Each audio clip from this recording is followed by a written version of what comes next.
رمضان جیسا میں نے عرض کیا صرف روزہ رکھنے اور تراویح پڑھنے کی حد تک محدود نہ رہنا چاہیے، بلکہ پہلے سے آدمی دو کاموں کا اہتمام کرے تو انشاءاللہ یہ انسان کی زندگی میں بڑی خوشگوار تبدیلی لانے کا ذریعہ بن سکتا ہے۔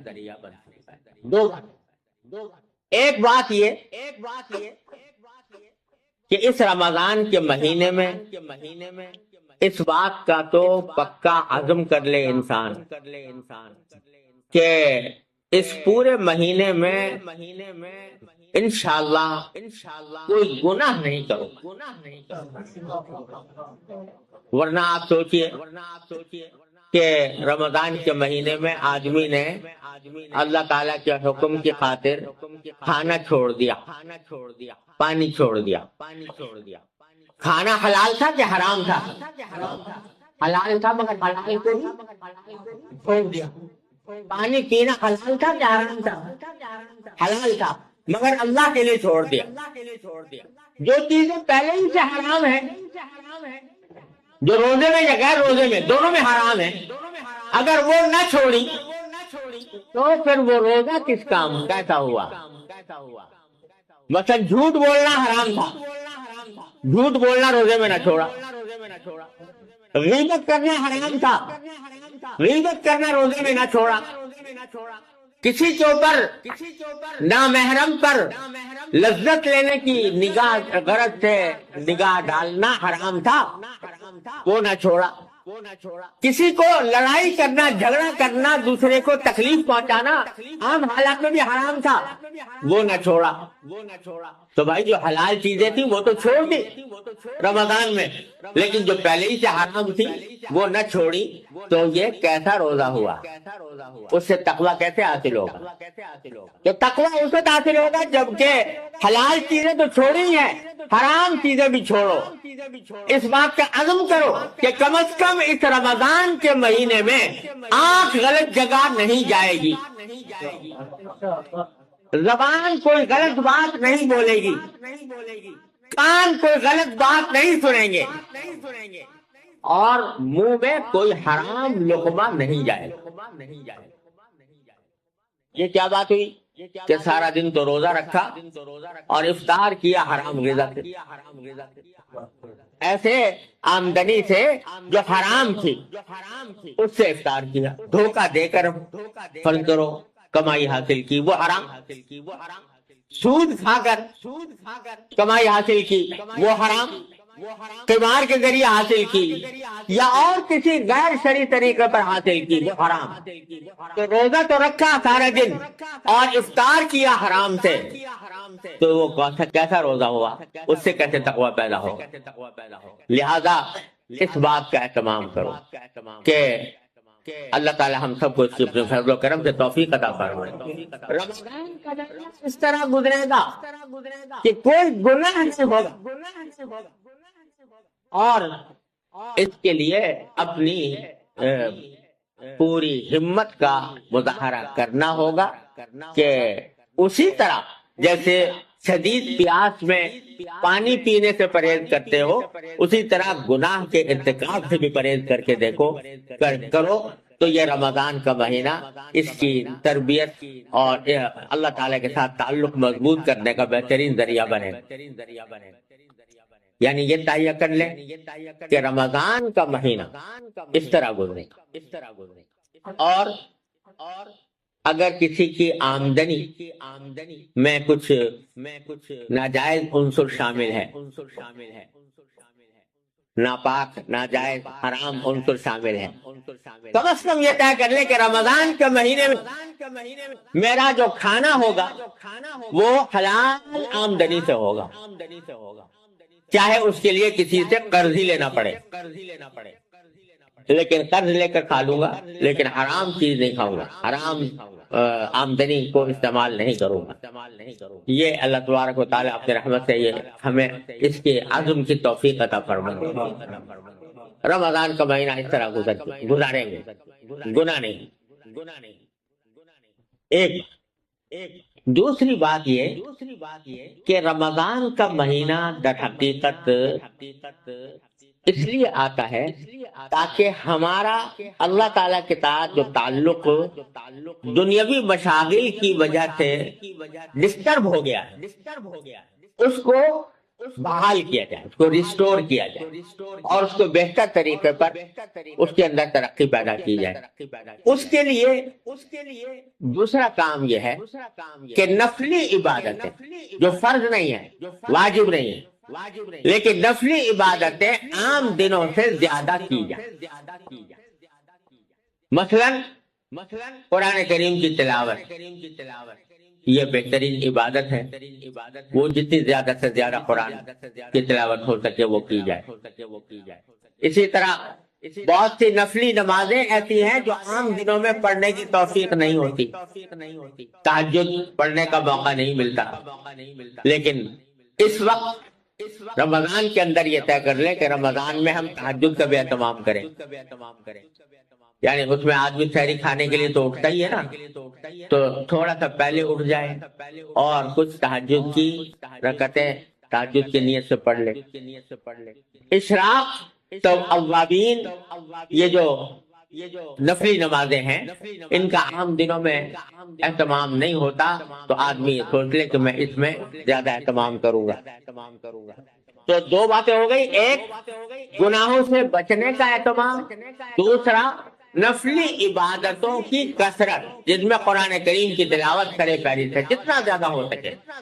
حدیث میں رسول کریم صلی اللہ علیہ وسلم کا معمول یہ آیا ہے کہ ہر رمضان میں حضرت جبریل امین علیہ السلام آ کر قرآن کریم کا دور کیا کرتے تھے حضور اقدس صلی اللہ علیہ وسلم، اور جس سال آپ کی وفات ہوئی تو 2 مرتبہ دور کیا اس سال، تو اور پھر بزرگوں کا معمول شروع سے چلا تھا۔ قرآن کریم کو رمضان سے خاص نسبت ہے، تو بزرگوں کا معمول شروع سے چلا آتا ہے کہ رمضان کے مہینے میں قرآن کریم کی تلاوت کی مقدار اپنی معمول کی مقدار سے بہت بڑھا دی جاتی ہے، بڑھا کر تلاوت کرتے ہیں۔ تو یہ نفل عبادتوں کا اہتمام، گناہوں سے بچنا اور نفلی عبادتوں کا اہتمام، یہ 2 باتیں، لیکن یہ اس وقت ہوں گی کہ رمضان کے آنے سے پہلے ابھی سے انسان رمضان کے لیے کچھ پلاننگ کرے،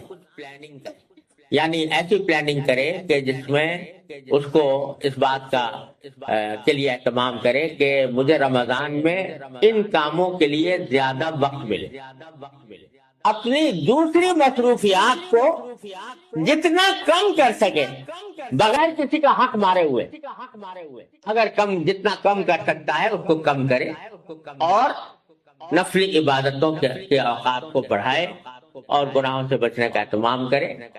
جو مواقع ہوتے ہیں گناہوں میں مبتلا ہونے کے، ان مواقع پر جانے سے پرہیز کرے اور پہلے سے اس کا منصوبہ بنائے کہ رمضان کے مہینے میں میں اپنے شب و روز کے معمولات، میرے دن رات کے معمولات کس طرح ہوں گے، پہلے سے یہ پلاننگ کریں۔ تو جب شروع ہوگا رمضان تو انشاءاللہ ان 2 باتوں کا جب اہتمام ہوگا تو اللہ تعالیٰ کی رحمت سے جو اس کا اصل مقصد ہے کہ انسان کی زندگی میں تبدیلی آئے، وہ تقوی کی طرف بڑھے، اس کا اللہ تبارک و تعالیٰ کے ساتھ تعلق مضبوط ہو، وہ انشاءاللہ فائدہ حاصل ہو۔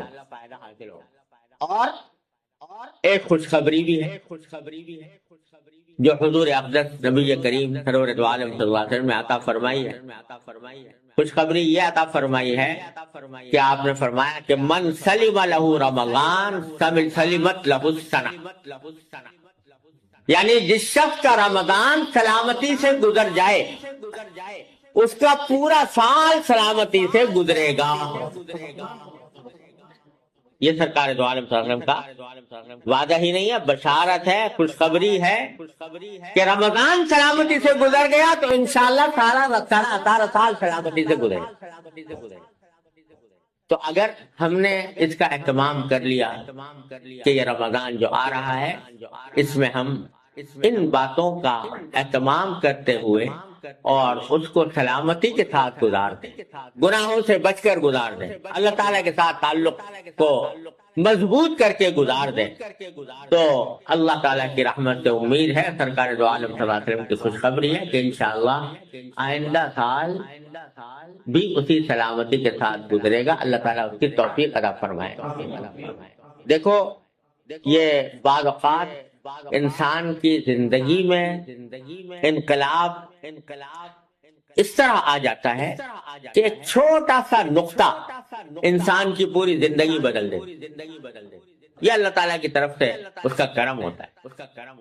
اللہ یجتبی الیہ من یشاء ویہدی الیہ من ینیب، اللہ تعالیٰ نے وعدہ فرمایا، اللہ تعالیٰ اپنی طرف کھینچ لیتے ہیں جس کو چاہتے ہیں، اور جو اللہ تعالیٰ کی طرف رجوع کرتا ہے اس کو اپنی طرف ہدایت عطا فرماتا ہے۔ تو میرے شیخ حضرت عارفی قدس اللہ تعالیٰ سرہ، اللہ تعالیٰ ان کے درجات بلند فرمائے، وہ ایک بڑی تسلی کی بات فرمایا کرتے تھے، جس سے بڑی تسلی ہوتی۔ علماء حضرات موجود ہیں، وہ اس کا صحیح لطف محسوس کریں گے۔ وہ فرماتے تھے کہ اللہ یجتبی الیہ من یشاء، اس میں یشاء کی ضمیر جو ہے تو وہ بظاہر اللہ تعالیٰ کی طرف راجع ہے کہ اللہ تعالیٰ اپنی طرف کھینچ لیتا ہے جس کو چاہتا ہے۔ حضرت فرماتے ہیں کہ اس میں ایک احتمال یہ بھی ہے کہ یشاء کی ضمیر من کی طرف راجع، یعنی اللہ تعالیٰ کھینچ لیتے ہیں اپنی طرف اس کو جو کھینچنا چاہے۔ اللہ یجتبی الیہ من یشاء، یعنی جو چاہے کہ مجھے اللہ تعالیٰ کھینچ لے، اللہ اس کو بھی کھینچ لیتے ہیں اپنی طرف۔ ہاں، جو کھینچنا ہی نہ چاہے تو پھر اس کا تو کوئی علاج نہیں، لیکن جو کھینچنا چاہتا ہو کہ اللہ تعالیٰ مجھے کھینچ لے، اس کو اللہ تعالیٰ کھینچ لے۔ تو اس کے معنی کیا ہوئے کہ اگر ہم چاہیں گے کہ اللہ تعالیٰ ہمیں اپنی طرف کھینچ لے تو اللہ تعالیٰ کھینچ لیں گے، اور چاہنے کا مطلب یہ ہے، اللہ کے کھینچنے کا چاہنے کا مطلب یہ ہے کہ قدم بڑھاؤ، ارادہ کرو، ہمت کو تازہ کرو، عزم کو تازہ کرو، اور ایک قدم بڑھا دے۔ ایک قدم بڑھا دو گے، اللہ تعالیٰ فرماتے ہیں جو میری طرف ایک قدم بڑھ کے آتا ہے میں اس کی طرف 2 قدم بڑھ کے جاتا ہوں، جو میری طرف ایک بالش آتا ہے میں 1 ہاتھ اس کے آگے جاتا ہوں، جو 1 ہاتھ میرے پاس آتا ہے تو میں 2 ہاتھ اس کے آگے جاتا ہوں۔ اللہ تعالیٰ کا یہ حکم، الذین جاہدوا فینا لنہدینہم سبلنا، جو ہمارے راستے میں کوشش کرتے ہیں ہم ان کو پکڑ کر اپنے راستے پر لے جاتے ہیں۔ یہ اللہ تبارک و تعالیٰ کا وعدہ ہے، معمولی بات نہیں ہے۔ ایک جب بچہ ہوتا ہے وہ شروع میں جب چلنا سیکھتا ہے تو چلنا نہیں آتا، ماں باپ اس کو چلانے کی عادت ڈالنا چاہتے ہیں، تو ابھی وہ کھڑا ہونا سیکھا ہے، اس نے چلنا نہیں سیکھا، تو ماں باپ اس کو بلاتے ہیں آؤ، اور وہ ڈرتا ہے آتے ہوئے، اگر آئے گا آگے بڑھے گا تو 1 آدھ قدم بڑھا کر گرنے لگتا ہے، لیکن باپ گرنے نہیں دیتا۔ جب 1 قدم بڑھاتا ہے تو باپ اس کو گود میں اٹھا کر اس کو گرنے سے روک لیتا ہے۔ جو شخص اللہ جل جلالہ کی طرف بڑھتا ہے تو اللہ تعالیٰ اس کو گرنے نہیں دے، اللہ تعالیٰ گرنے نہیں دے، اس کو اٹھا لیتے۔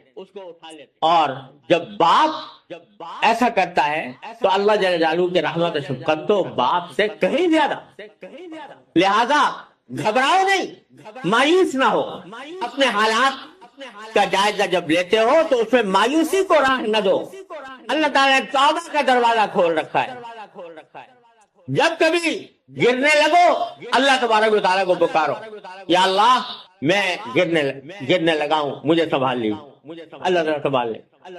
اور اگر پھر بھی گر پڑو تو پکار لو ان کو، استغفر اللہ ربی من کل ذنب واتوب الیہ، میں اللہ تعالیٰ سے استغفار کرتا ہوں، توبہ کرتا ہوں، تو اللہ تعالیٰ فوراً معاف فرما۔ یاد رکھو یہ توبہ اور استغفار ایسی چیز ہے کہ اللہ تبارک و تعالیٰ نے سارے گناہوں کا تریا اتنا آسان بنا دیا۔ شیطان کو اللہ تعالیٰ نے بے شک پیدا کیا اور انسان کے دل میں